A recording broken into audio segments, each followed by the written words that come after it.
Il faut que je vous dise un truc. Cette semaine, j'étais en train de faire des petites recherches. J'utilise le screener de Hibou Expert et c'est super cool. Il marche super bien. Et je tombe sur une action. Je vois une courbe de régression avec un pourcentage de pente plutôt impressionnant, une valorisation plutôt intéressante dans le secteur de l'énergie. Donc je me dis, Banco, C'est son dernier cadeau. Je lui dis, Jacques, mais c'est de la folie, il faut vendre la caravane. Il m'a dit, Banco. allez, on va aller jeter un coup d'œil. Et je me dis, non mais c'est un truc de fou, quoi. Elle a une droite de régression qui est sacrément belle. Il y a vraiment énormément d'années de recul, donc la courbe est plutôt fiable. Et du coup, je me dis, on va aller creuser. Je commence à regarder, je vois des marges nettes, des ROE de malade, des chiffres complètement fous.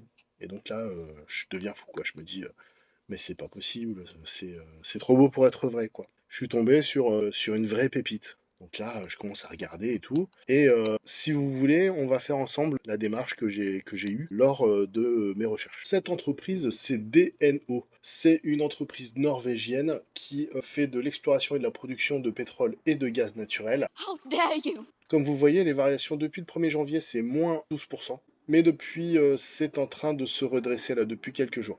Et je vais vous expliquer pourquoi. Alors, on a un PER de 3. Bon, vous me direz, pour une pétrolière, voilà. Enfin, je veux dire, les chiffres, ils sont là. Si on regarde de but en blanc comme ça, on se dit, mais c'est quoi cette boîte? C'est de la folie, quoi. On va aller tout de suite sur les finances. Parce que là, c'est ça qui a retenu mon attention. Donc, c'est en couronne norvégienne. Vous avez une capitalisation qui a 12 000, un PER de 3, un rendement donc pour 2022 qui est à 6%, mais pour 2023 qui sera à 10, et la capitalisation 0,85. Quasiment une fois le chiffre d'affaires en capitalisation. Valeur de l'entreprise sur le CA, enfin vous voyez, bon, les chiffres parlent d'eux-mêmes, c'est assez impressionnant. On a une évolution qui est plutôt intéressante. Là, on s'attaque au plus gros, mais là, on a des marges d'exploitation, excusez-moi, mais entre 30 et 50% de marge d'exploitation. Du coup, c'est intéressant de voir la marge nette qui reste toujours entre 20 et 25%. Ce qui nous intéresse, c'est est-ce que les fondamentaux sont bons, est-ce que la valorisation est intéressante. Ah oui, oui, oui, oui, oui, oui, oui. 2022, et on voit quand même que sur la marge d'exploitation, on a quand même des variations qui arrivent assez fort. Et Q2, patatras, on voit que on a un EBITDA qui est négatif, une marge d'exploitation négative, des résultats et des marges nettes qui sont négatives. Donc là, on peut se poser la question de qu'est-ce qui se passe. Donc là, voilà, toujours je vous remets dans le contexte de quelles ont été mes démarches pour comprendre un petit peu qu'est-ce qui se passait pour cette entreprise. À côté, on regarde la situation bilancielle. On voit que on arrive à une entreprise qui n'est plus endettée, qu'il a été un petit peu, mais qui l'est plus du tout, et qui là maintenant a de la trésorerie nette. Ça, super, carrément bon signe. Alors la cerise sur le gâteau, hein, 2021-2022, vous avez un ROE qui est à 30, entre 20 et 32%.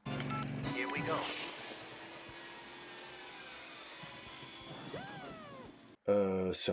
C'est un truc de fou. Euh, j'ai investi sur des entreprises qui étaient à 10, quoi. Après, quand c'est 20, tu te dis, waouh, c'est une opportunité de malade.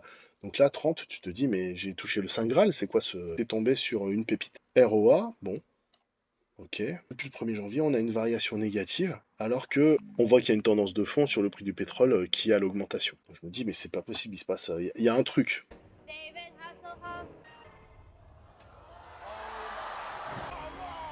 Je commence à regarder les actualités. Et c'est là que je suis complètement désarçonné, c'est que je vois DNO découvre du condensat de gaz en Norvège. Donc tu te dis, bon, bah voilà, c'est plutôt positif. Ils ont fait des grosses découvertes de gaz naturel en mer du Nord. Bon, super. Et après, on regarde détachement du dividende. Ah, reprend partiellement la production de pétrole en Irak. Ah, ils sont en Irak. Donc là, déjà, tu te dis, ouf, ah oui, d'accord. Découverte record de pétrole en Norvège, ça c'est en juillet dernier. Et concernant le pétrole en Irak, c'est là d'où vient le problème. Alors, je vais vous expliquer. Le pipeline entre l'Irak et la Turquie et le port de Céane a été fermé depuis le mois de mars. Donc c'est quand même sacrément un problème. Alors, pour vous expliquer ce qui s'est passé par rapport à cette fermeture du pipeline, ce qui s'est passé, c'est que l'Irak a posé un recours parce que le gouvernement du Kurdistan a commencé à exporter par un pipeline qui est entre l'Irak et la Turquie. Il y a une plainte qui a été posée par le gouvernement irakien et qui a été jugée à Paris. Et finalement, il s'est avéré que la plainte a été jugée en faveur de l'Irak. Et donc la Turquie a été condamnée à payer 50% du discount que lui faisait le gouvernement kurde. Ils avaient un petit accord entre eux. Hop, ni vu ni connu, je t'embrouille, il n'y a plus de questions, il n'y a plus de réponses. La Turquie récupérait du pétrole moins cher et les Kurdes arrivaient à trouver un point d'export pour leur brut. Suite à ce jugement, la Turquie a coupé le pipeline. Ce qui s'est passé, c'est que suite à cette coupure, le Kurdistan a mis en arrêt 6 milliards de dettes pour les entreprises qui exploitaient le pétrole. 1. Les paiements ont été suspendus. 2. La production a été arrêtée. 3. Il n'y a plus de débouchés pour sortir le brut. Voilà l'histoire. Et ce qui se passe, c'est que actuellement, donc là, ça date du 2 octobre 2023, l'Irak, la Turquie, le pipeline va réouvrir, dit le ministre de l'énergie turc. Donc ce pipeline qui était au centre d'une dispute politique et financière entre Bagdad et Ankara devrait réouvrir cette semaine. Ah! Ça va réinjecter dans le marché 500 000 barils par jour. Donc le pipeline maintenant est ready, il va rouvrir. Ce qui nous intéresse, les compagnies internationales qui opèrent sur le Kurdistan ont dit qu'elles voulaient être assurées, qu'elles seraient payées comme il faut, sous les termes de leur contrat. S'ils n'avaient pas de garantie de Bagdad, ils ont menacé de couper les pompes. Vous voyez là, vous avez donc la carte des infrastructures pétrolières dans le Kurdistan. DNO, eux ils exploitent Tok, qui est ici, et Baeshika, qui est ici. Donc d'une part, comme vous le voyez, ça c'est vraiment des gros gisements. Celui-là, c'est en cours d'exploration. Ils sont quand même plutôt à l'intérieur des lignes kurdes. Ils ne sont pas exposés sur des zones qui sont vraiment très contestées, comme par exemple à Kirkuk.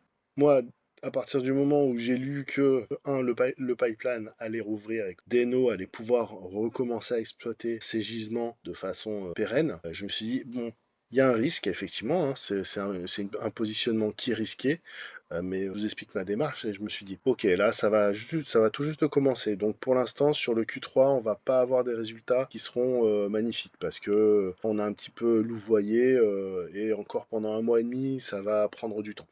Donc on va avoir les résultats, la publication le 9 novembre, ça va pas être fou. Donc moi j'ai ouvert une ligne en me disant voilà, au moins j'ai une ligne qui est ouverte. Et ensuite, si ça continue d'être à la baisse avec les publications du Q3, pour rentrer sur la position plusieurs fois pour lisser le PRU. Mais on peut d'ores et déjà escompter que le Q4, avec donc une réouverture de ce fameux pipeline, qui va être très très bon. Et ensuite, pour couronner le tout, qu'est-ce qu'on voit? C'est que DNO a fait des découvertes majeures en mer du Nord, qui est une zone qui est à zéro risque. Enfin, on passe du Kurdistan à la mer du Nord. Donc là, on est sur une zone qui est hyper safe. On a tout un tas d'annonces avec le 10 juillet, ils ont fait la plus grosse réserve découverte depuis 10 ans, où là, on a découvert du gaz. Autre sujet, c'est le Yémen. Donc c'est le bloc 43 qui est exploité au Yémen par DNO. Donc la guerre au Yémen qui est en cours, qui est en passe de règlement. Encore une fois, un article qui date du 29 septembre 2023. Donc entre Saoudiens et rebelles houthiste, le chemin chaotique vers un accord. Donc Riyad et les rebelles sembleraient plus près que jamais d'un règlement politique du conflit qui les oppose, malgré une nouvelle attaque de drones, notamment parce que les houthistes ont besoin de consolider leur pouvoir en interne. Donc DNO, présentation de DNO, c'est une entreprise qui est norvégienne, qui exploite du pétrole et du gaz. C'est une des plus vieilles entreprises de Norvège. Elle fait de l'exploration, du développement et de la production. Donc on va regarder les résultats du Q2. Donc tu vois, ils mettent en avant la coupure du pipeline, sujet qu'on a déjà traité. Ils expliquent qu'ils ont pris une grosse baffe sur le Kurdistan.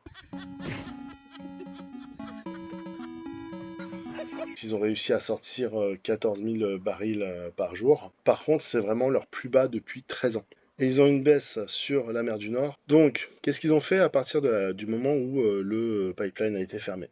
Donc, ils ont trouvé d'autres points de sortie pour leur brut, sachant qu'ils ont quand même malheureusement été obligés de le vendre à des entreprises de trading locales. Enfin, ils les ont vendus avec des prix qui étaient assez variables. Mais par contre, ils ont demandé des paiements en avance. Le bloc en Côte d'Ivoire, sur lequel ils sont positionnés pour du gaz, voilà, a une position qui est très stable. On touche du bois parce que dans la région, on sait que c'est un des derniers bastions de stabilité qui est pendant ce temps-là. Pendant ce temps, à Veracruz, En mer du Nord, on a une croissance qui est énorme parce qu'on a des découvertes donc de potentiel depuis 2021 qui sont énormes. Donc là, on voit sur cette zone-là toutes les nouvelles découvertes sur les zones d'exploitation sur lesquelles opère DNO. Et donc là, on a 6 sites dans lesquels il y a eu des découvertes avec des gisements qui sont vraiment très très prometteurs, notamment le gisement Carmen. Et donc bien sûr, ils vont continuer à faire des explorations actives avec tout un tas de perçages qui sont déjà programmés dans ces zones. Et actuellement, ils sont en train de percer sur Norma. Donc Norma, il n'est pas sur la carte là, mais on a su par la suite, là, en juillet, qu'ils ont fait une découverte énorme de gaz sur la zone Norma. Donc la mer du Nord, c'est une partie qui est excellente. Ils ont encore beaucoup de potentiel et il y a encore beaucoup d'exploration. On voit que les champs actuels sont en train de se vider. On a les nouvelles découvertes qui s'ajoutent sur cette courbe-là. Et là, on a tout ce qui est en cours de développement. Et avec, voilà, c'est quand même à prendre avec des pincettes, ces prévisions.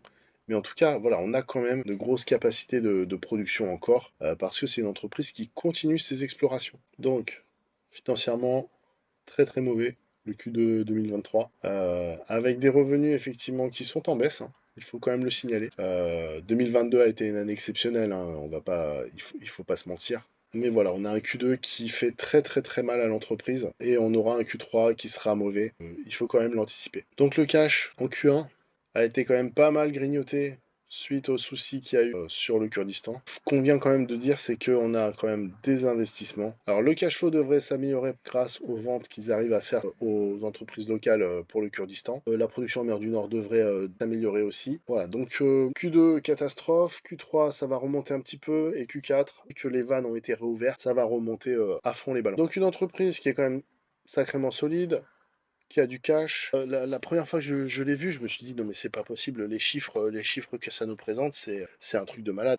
Avec un PER super bas, un RE à 30%, un rendement entre 6 et 11%. Le rendement il est juste fou. Et une entreprise qui continue d'annoncer des découvertes sur ses gisements, qui maintient sa capacité à produire, donc du gaz et du pétrole. Il faut rajouter aussi le fait qu'on achète cette entreprise en couronne norvégienne. Ça permet de diversifier son portefeuille en termes de monnaie. Avoir un petit peu de couronne norvégienne, c'est pas mal. Sachant que je suis aussi positionné sur des entreprises qui font du saumon. Donc Salmar et Mowi. Deux entreprises qui sont très bien positionnées sur le saumon et qui ne m'ont pas déçu ce trimestre. Donc voilà, la Norvège et en général les pays scandinaves, j'aime bien. J'aime bien. C'est souvent solide, costaud, des entreprises qui sont bien gérées, avec du staff qui est solide. Et concernant le pétrole, la Norvège, c'est vraiment un savoir-faire très très important. C'est une entreprise, en parlant de savoir-faire, qui a plus de 50 ans. Donc c'est quand même une sacrée longévité. Forcément, on est sur une entreprise qui est excellente en termes de chiffres. En revanche, il ne faut pas oblitérer le fait qu'il y a un risque, il y a un risque sur le Kurdistan. On sait bien que le pétrole, en général, il est appelé à être disrupté à l'avenir, même si on a vraiment un très très grand nombre d'années à venir sur le pétrole. Mais si on regarde les utilisations du gaz naturel et du pétrole, et par ailleurs la capacité énergétique qu'il y a dans ce produit, c'est un produit qui est ultra rentable. Par ailleurs aussi, toutes les applications qu'on peut avoir dans la chimie, dans la plasturgie, ce n'est pas que pour le transport. Le pétrole, c'est vraiment un écosystème énorme. Il y a vraiment tonnes et des tonnes de choses dans notre quotidien qui sont faites à partir de pétrole et de dérivés du pétrole. Moi, je crois beaucoup en cette énergie. Je pense que c'est une belle opportunité, cette entreprise. Ça ne doit pas être un gros pourcentage du portefeuille, ça doit être un pourcentage très faible du portefeuille, étant donné que on l'a vu sur le Q2, c'est une activité qui est quand même risquée. L'occasion fait le larron, on voit que le pipeline va se rouvrir, on anticipe, et donc du coup on essaye de trouver des points d'entrée qui sont intéressants. Et là, l'action commence à remonter tout doucement. Théoriquement, ça devrait continuer à remonter parce que les nouvelles sont bonnes. Il y a des découvertes de gisements, des gisements qui sont exceptionnels sur des zones qui sont complètement dérisquées. Du coup, ça contrebalance le risque qu'il y a sur le Kurdistan. Les nouvelles du pipeline du Kurdistan sont bonnes, donc ça fait tout un tas de nouvelles qui sont sympathiques pour cette valeur. Bien sûr, ça ne représente pas un conseil en investissement. Je vous explique juste quelle a été ma démarche et quelles ont été mes recherches par rapport à cette valeur. C'est une valeur sur laquelle je me suis positionné hier. C'est une valeur sur laquelle j'ai un PRU de 10,27. Aujourd'hui, il est à 10,40. Il y a eu plus 1,46% déjà. Je sais pas de quoi demain sera fait, mais en tout cas, je pense que le point d'entrée était assez sympathique, assez optimal, étant donné que l'annonce de la réouverture du pipeline date d'il y a seulement 2 jours. Voilà, je vais essayer d'éditer cette vidéo assez rapidement pour que vous ayez l'information assez rapidement aussi. Voilà, je vous remercie, je vous dis à bientôt. Et les gars, c'est une entreprise norvégienne, hein, c'est pas une entreprise chinoise là que je vous ai présenté, hein. Donc là, on peut déboucher champagne. Bon, je vous fais des bisous et je vous dis à bientôt. Ciao, ciao les gars. Attendez, c'est lesquels les Chinois qui étaient alliés aux nazis? Les Japonais? Les Japonais, c'est ça. Autant pour moi. J'avais un embryon de piste, mais non. Si nous avons affaire à des Chinois de Chine, ça ne marche plus.